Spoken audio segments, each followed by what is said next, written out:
Kausapin naman po natin si Minda Morante ng NDRMC sa Tagbilaran sa Bohol. Magandang tanghali po sa inyo. O naman. Opo. Kumusta po yung assessment o yung nakikita niyo pong damage ngayon dyan sa Bohol?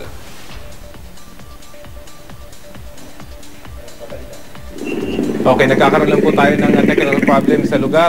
Susubukan po nating balikan ang NDRMC sa Bohol maya-maya po lamang. Samantala, alamin naman natin ang sitwasyon sa Bohol kung saan matinding pinsalang natamo ng ilang heritage sites ng bansa. Kabilang po ang Baclayon Church at ang Lubok Church. May ulat on the spot si GMA News stringer Leo Odtuhan. Leo?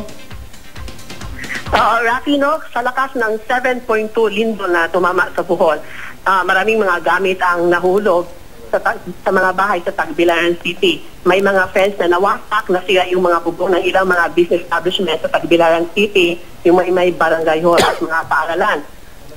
May isang bahay din na inanod sa dagat dahil sa lindol at nagbitak-bitak naman ang mga kalsada sa Tagbilaran City Pier.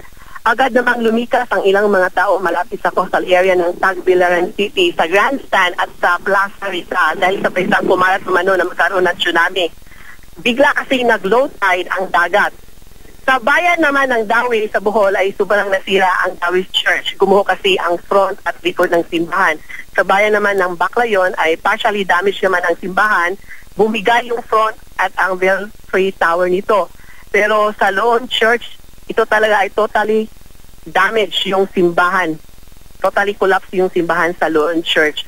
So hanggang sa mga oras na ito ay wala pa rin kuryente sa buong Bohol at tuloy na minomonitor ng Provincial Disaster Management yung mga nasira dito sa Bohol. Rafi? Okay, maraming salamat. GMA News stringer Leo Odtuhan.